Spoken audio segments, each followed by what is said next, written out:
I'm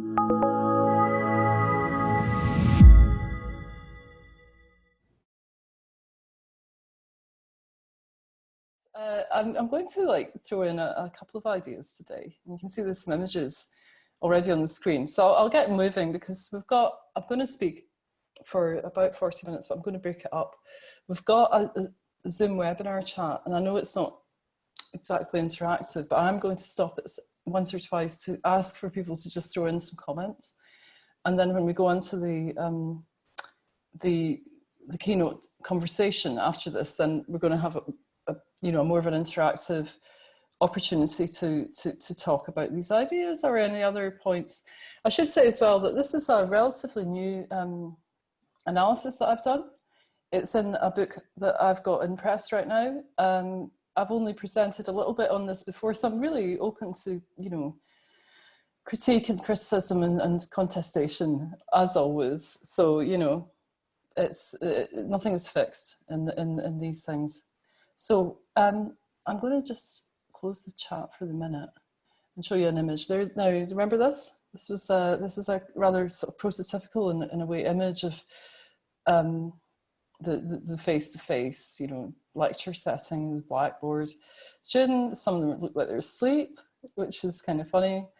And in some ways this looks incredibly familiar. In other ways it looks really, really old and different and kind of invokes all sorts of feelings, I think, regarding face-to-face teaching, because obviously at the moment, because of the virus, we're all in a very different situation in terms of teaching, learning, and just life in general. So this is another image that I picked up, which shows a rather idealized version, I think, of sort of digital engagement. Got a really perfect looking, nice laptop, everything nicely lined up, beautiful space. Somewhat kind of utopian vision, perhaps, of working at home. But I would suggest that maybe it's a bit more like this. And this is an image from a project I'm involved in at the moment called Moving Online. It's been run by my colleague, Professor Alison Littlejohn at the UCL Institute of Education, where we're interviewing and surveying and working with academics across UCL about the impact of the lockdown on lives, on academic lives, teaching, research, and just life in general. And one of my interview participants sent me this a couple of days ago. I thought it was really kind of sweet, but also I thought it said quite a lot when we look at the difference between how the digital might be idealized as a sort of, in some ways, a perfect kind of setting compared to the messy and kind of organic and very sort of contingent way that people actually make the arrangements around the physical and the material and the digital. You can see here obviously the cat, but look, there's a small table placed on a larger one. I'm guessing some kind of box or something like that, and then the laptop.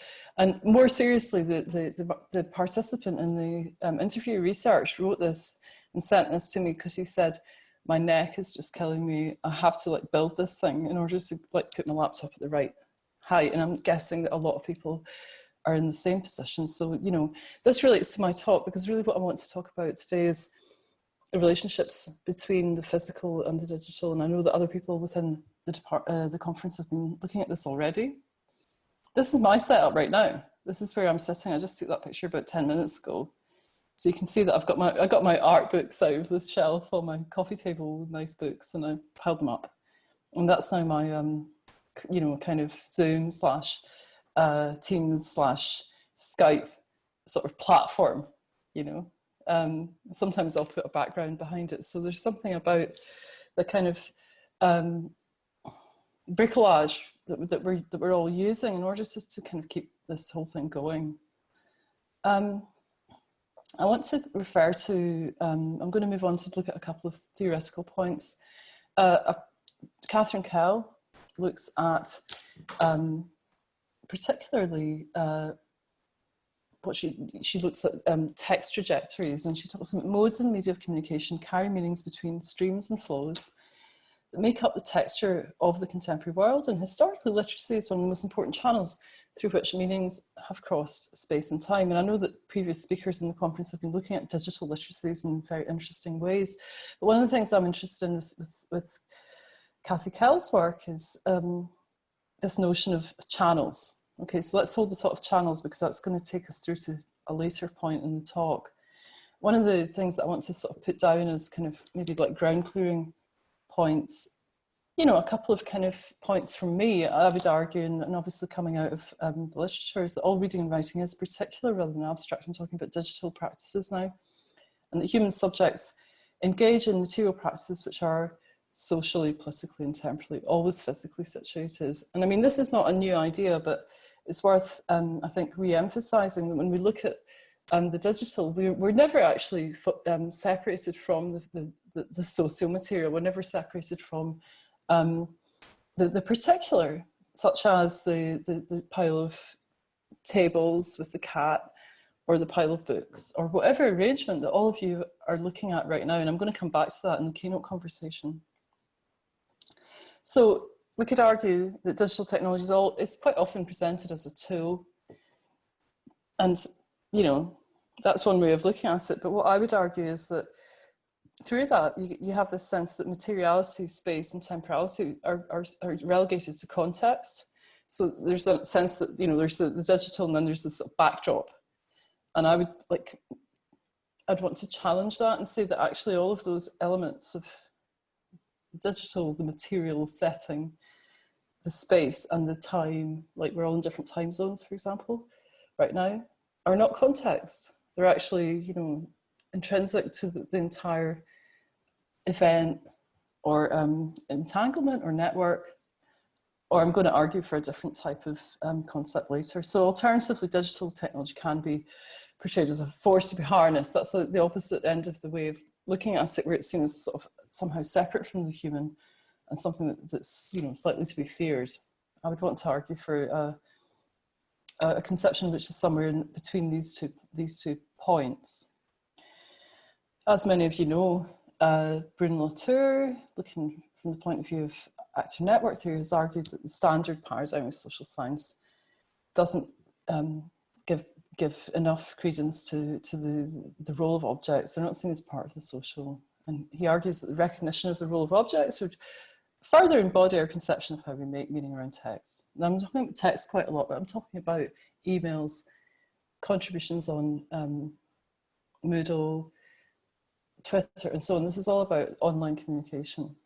Actually, I'm going to skip that, actually, I think. Let me just think about the timing. No, I'll do it. Let's take a minute just to read this quote from Catherine Hales.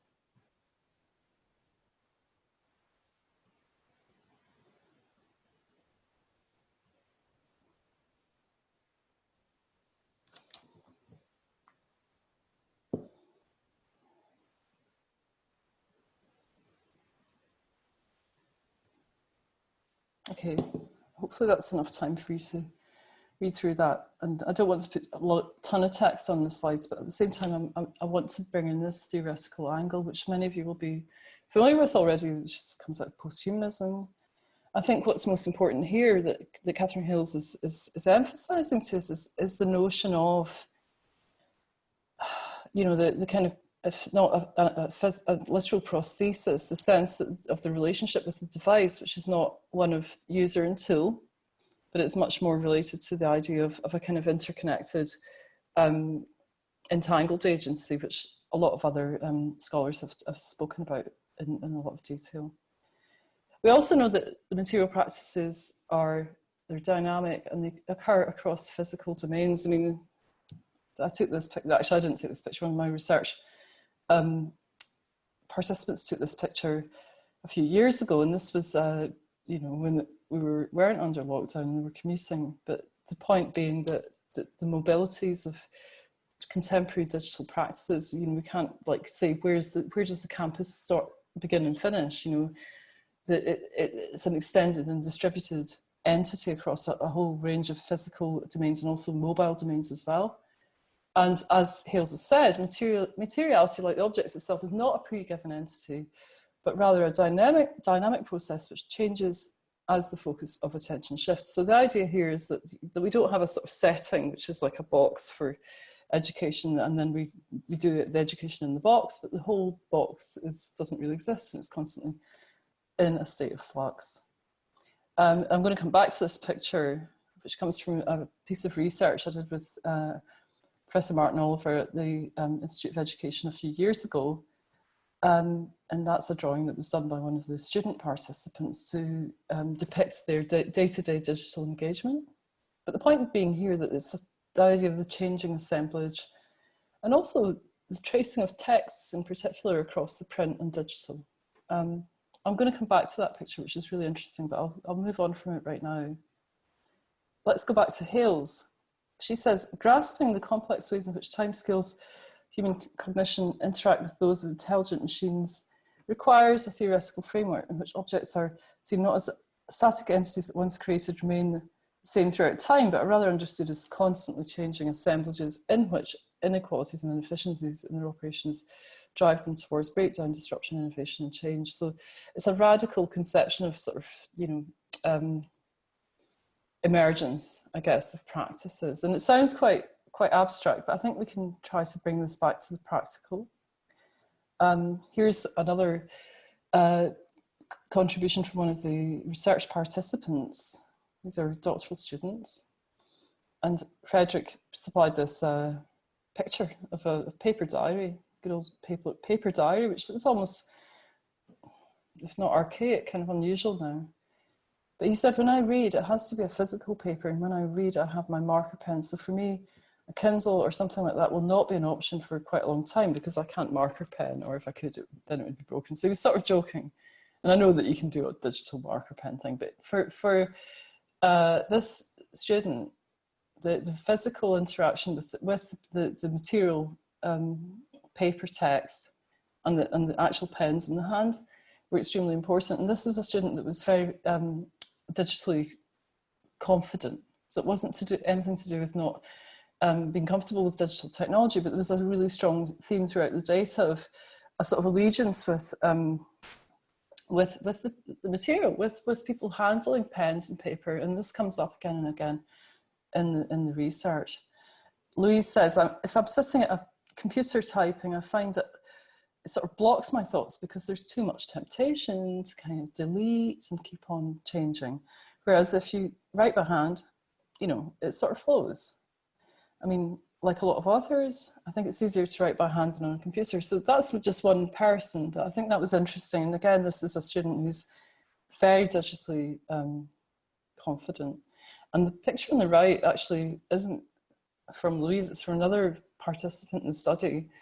But they took a secondhand copy of good old situated learning, microwaved the book in order to melt the spine, in order to mass scan all the pages into a digital format, which I thought was really interesting. So that was almost the opposite intention there, where the other student wanted everything to be digital, and she was like almost, kind of like making a huge effort to move everything from the material, the physical artifact into a digital format. So we see the same thing working in two directions.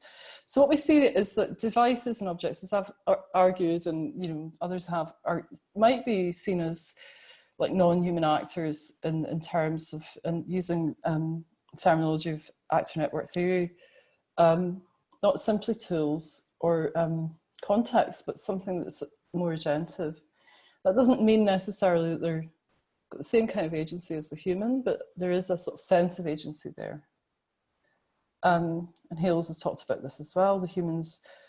Objects also have their embodiment. Their embodiments matter no less than humans. When objects acquire sensors and actuators, it's no exaggeration to say they have Umwelt in the sense that they perceive the world, draw conclusions based on perceptions, and act on those perceptions. So that's quite a strong interpretation of the idea of object agency, but I do find it quite persuasive. I want to move on also to throw in, I'm moving fast here because I want to have plenty of time for discussion. Actually, you know what, I'll stop there. Let's go for the chat. has anyone got any, like, I know I can't exactly answer questions, we can't interact as such, but can we have some chat comments at this point before I move on to the next element? There are at the moment no messages. Nobody's coming up. All right, well, feel free. I mean, all I'm saying is if you want to be making comments, then do go ahead. Okay, so I've reached this point in the presentation where I'm trying to say that we've got this idea of the objects having some kind of interaction with the human, which is not simply that of a tool in a digital setting. And then we look at some of the work that's coming out of linguistic ethnography, which looks at when the concept of contextualization. This is where talk is lifted out of an interactional setting and becomes text. And again, this I think is really extremely relevant at the moment because we're looking at a situation under the Corona crisis where a lot of what would normally be spoken interaction is now being rendered into written interaction, especially in asynchronous situations. So texts and discourses are moving around and they're recontextualizing new interpretive spaces in this conception. And it can cause, you know, significant changes to the meaning of the text. I mean, in the research projects that I'm involved in at the moment, I'm interviewing UCL academics about the effects of the lockdown on their work and their teaching. And the difference between recording a lecture in advance versus delivering it synchronously live versus face-to-face is coming up all the time. And basically the way that doesn't, it's not the same event anymore, because depending on what happens and which one of those options is taken. So there's a sense that the transitions between the different media are not only, you know, practical questions, but they're also changing the meaning and the relationships that ensue. This is a picture from the previous study, and this is a student who liked to go to the park. This was the same student who digitized everything, but when she went to the park, she wanted to take her paper books. So she had a different sort of ritual almost, or a different set of practices if she was working with a physical book than if she was working with a digital text. And even as far as actually going to a different setting in order to work with that, you know. So I think this again underlines that these are not insignificant differences. This is a really complicated picture. Okay, so I'm going to take you through it, don't worry. This came from the previous study as well. I asked the students to represent how they wrote their essay. And one of the students came up with this really complex, you know, kind of flowchart of the story of how he had made this essay. And I think it's quite interesting. So I'll quickly go in, show you. So he starts off with the library, the computers, the library, books. So we've already got the sort of digital and the physical together. The catalogue, Google Scholar. He's got the backup of, well, physically his pen drive or whatever. Also, he can't, and his friends going to the coffee shop. Then he does some reading and note taking. He writes handwritten notes as well, and he has these, you know, sort of physical, you know, folder with colours and so on. And he goes off to print.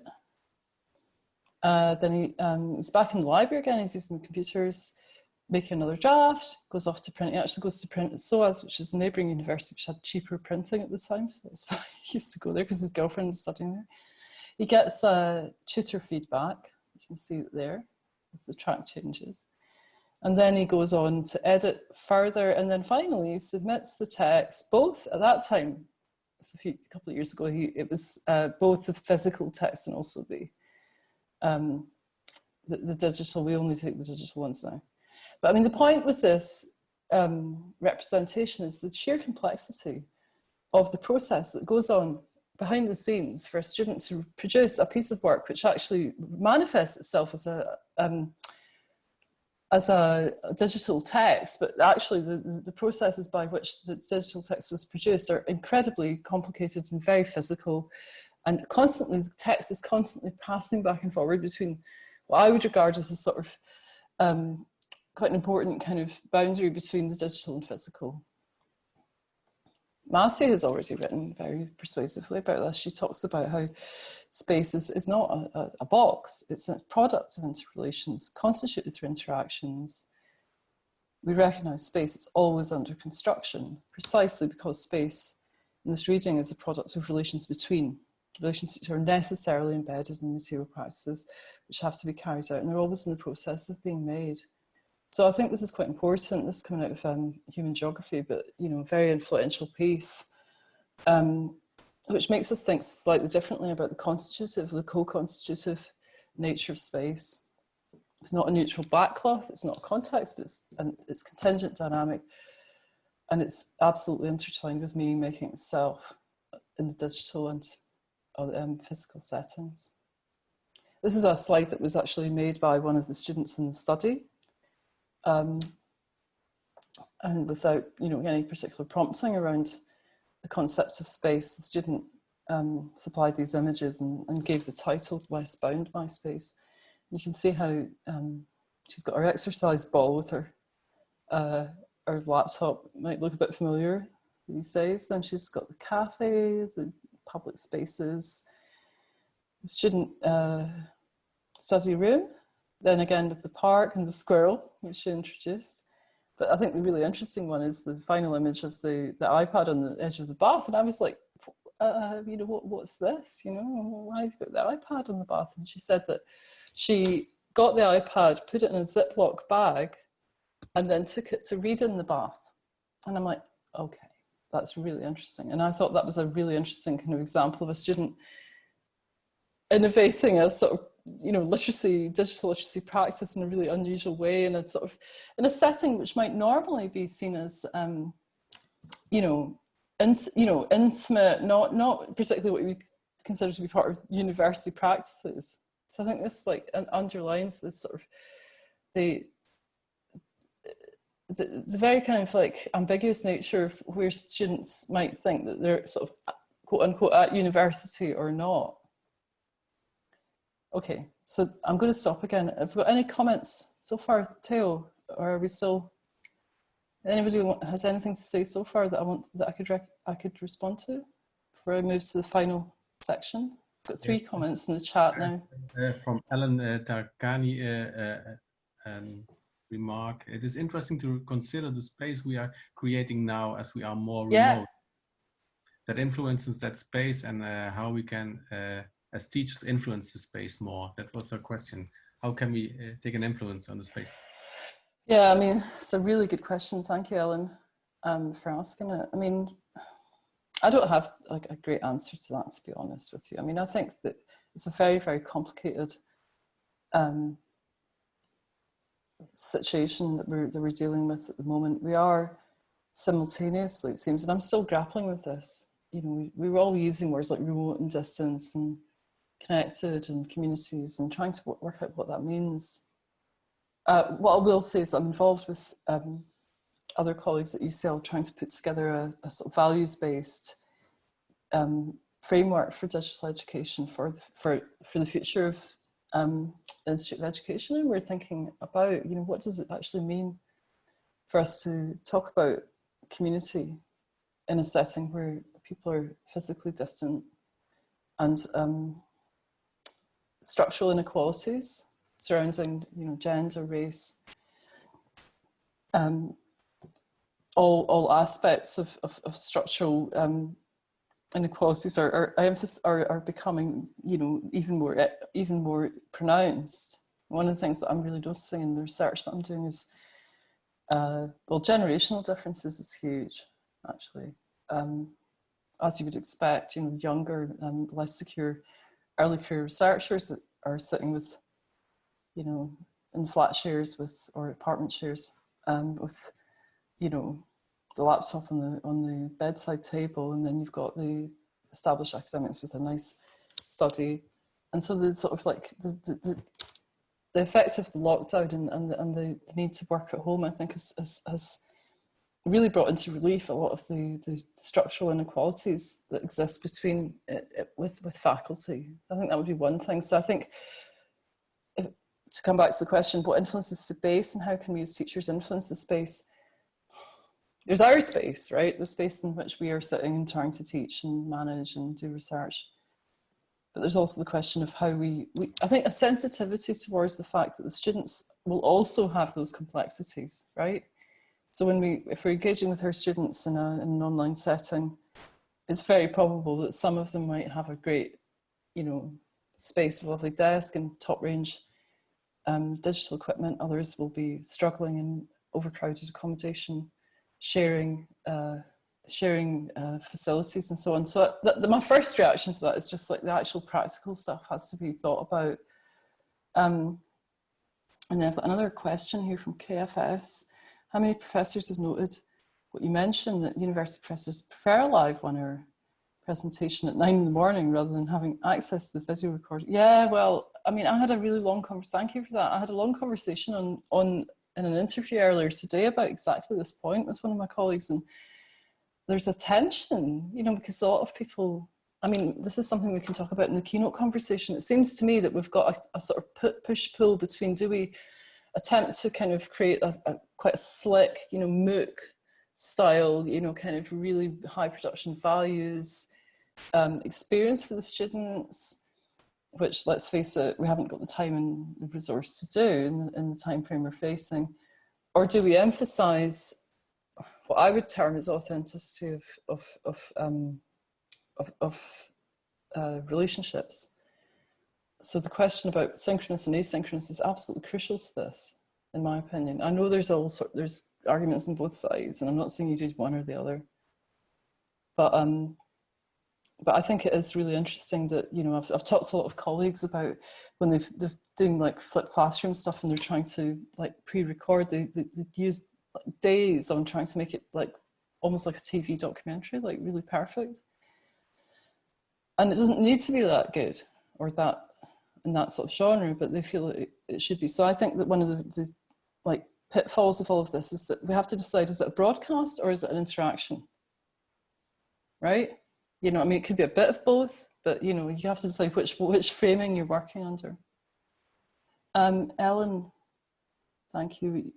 It's just that we used to bring students into our space and now, yeah, right, that's a really good point. We used to bring students into our space, and now we're trying to be in their space. And I think there's a whole set of questions about boundaries, right? And privacy and the private space, the professional space. How do we delineate that? How do we kind of negotiate all these new kind of ambiguities? Gerald Knesak says, iPad in the bath, my current online class, 28 students from the children, and pets pop in. I sometimes reflect afterwards, putting on blinders and staying focused. Maybe not all are wearing trousers. Yeah, there's that whole joke about, just the top half. But that is really interesting. But I think it's a serious point as well about, the differential meanings of that as well, about pets and kids appearing. I mean, I was reading the other day about, I mean, it was just an opinion piece, but someone was saying, okay, if there's a male academic and his children come into the call, then it's adorable. And if it's a woman, then maybe she's not really got things under control. Now, I'm not saying that's what everyone thinks, but none of this is neutral. There's a whole bunch of sort of stuff going on around gender and other types of inequalities. That's not really my focus today, but that's just throwing it out. Has anyone got anything else to throw in the chat, or shall I push on, because I can move to my conclusion? Yeah, and then we can move on to the more interactive element. Okay, I'm going to finish. Hang on, I don't know how to close my chat. There we go. I want to move to this notion of wayfaring. Now, I don't know how many of you have come across the work of Tim Ingold, but I'm going to just read this one. Tim Ingold talks about this concept of, I've already referred to the idea of movement, channels, networks, assemblages. You're very familiar with all of that. I've become quite influenced by this idea coming out of social anthropology. Tim Ingold talks about wayfaring. He says, I believe is the most fundamental mode by which living beings, both human and non-human, inhabit the earth. By habitation, I do not mean taking one's place in a world which is being prepared in advance for the populations that arrive to reside there. The inhabitant is rather one who participates from within in the very products of the world's continuous coming into being, and who, in laying a trail of life, contributes to its weave and texture. These lines are typically winding and irregular and comprehensively entangled into a close-knit tissue. Now, this all sounds a bit sort of airy-fairy and abstract. I can see that. You know, you think, okay, what's that got to do with digital education? But this is my sort of central point I want to try to persuade you or make you think about, is that this idea of wayfaring, I think, is actually useful to us when we think about how people engage in the digital. So let's remember that wayfaring is a kind of idea of moving in a more, not in a fixed predetermined line, but more like instinctively and in a way that is responsive to situations as they unfold. Ingold talks about a text as a journey made rather than an object found. He talks about reading not as an act of not as an act of a solitary and isolated intellect, but rather that the reader is grounded in sensory immersion in the world, that texts are always incomplete in interaction with the world. Now, he's not talking about digital texts, but I want to take this analysis and look at digital texts in particular. This is a couple of pictures I took. I'm really lucky that I live in a small town in the south of England. You can hear that I'm Scottish, right? But I'm living down in England, and this is up in a park, country park near where I live, a couple of paths. And Tim Ingold's idea of wayfaring has made me think about this quite a lot. You can see that path there and another one. These are paths that have just become paths because people have decided to walk across the park in that area. Nobody decided. The municipal, local, authorities did not put these paths in place. We all know these paths from our own areas and green spaces.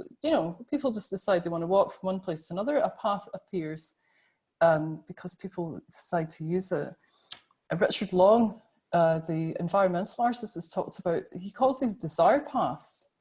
A beautiful picture there from, it's on Medium, of Richard Long's idea about the desire path being this path that just is sort of emergent.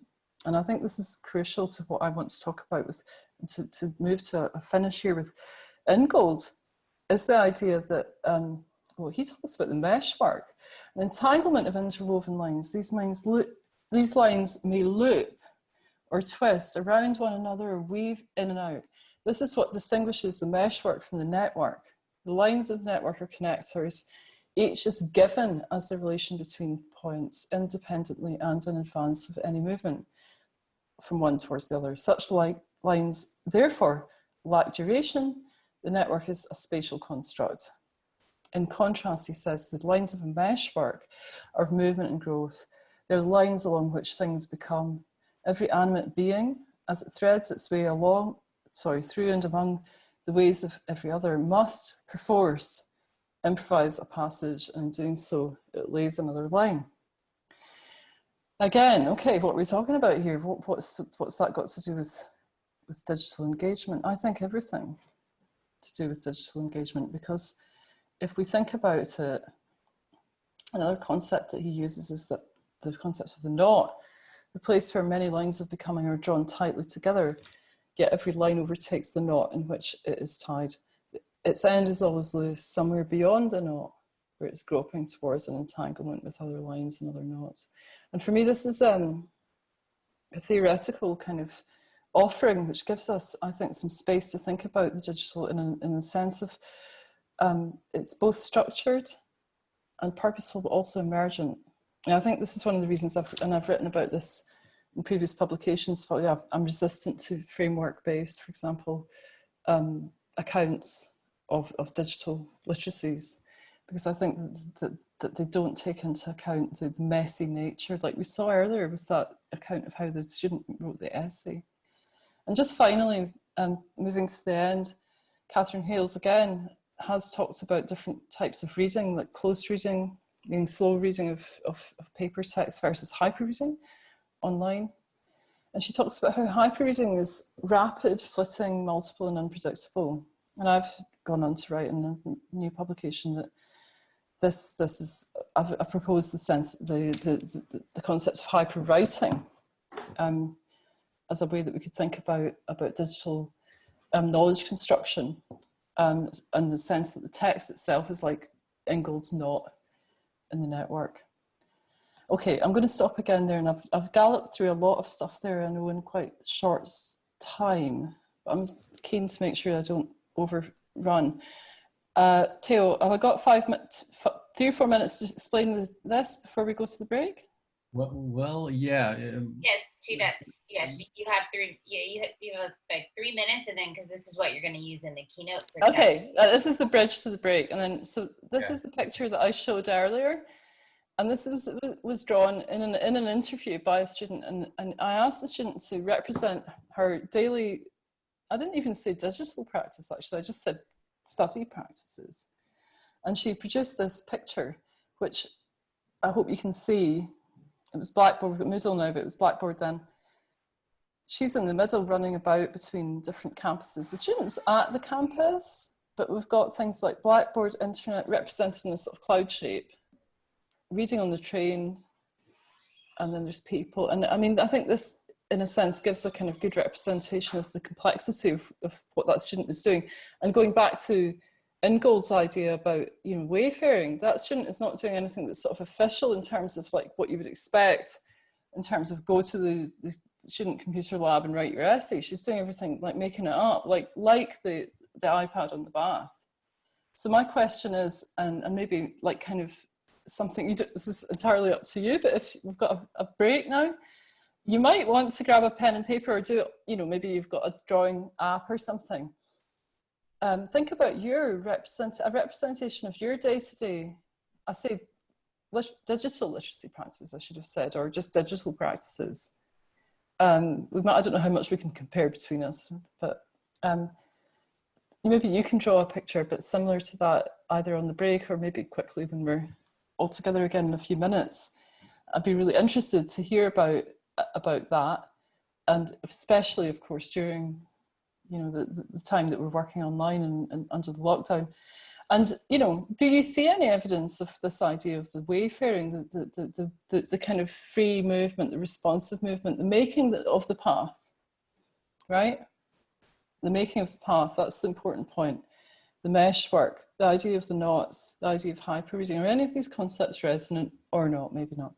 And finally, you know, when we look at student digital practices in higher education, does any of this inform what we do as educators? You know, does this help us? Does it help us to think about creating spaces for students and acknowledging and making visible some of these practices? So I'll leave it there. Thank you, Theo and Sarah. I hope I didn't overrun, and we can have a break, I guess.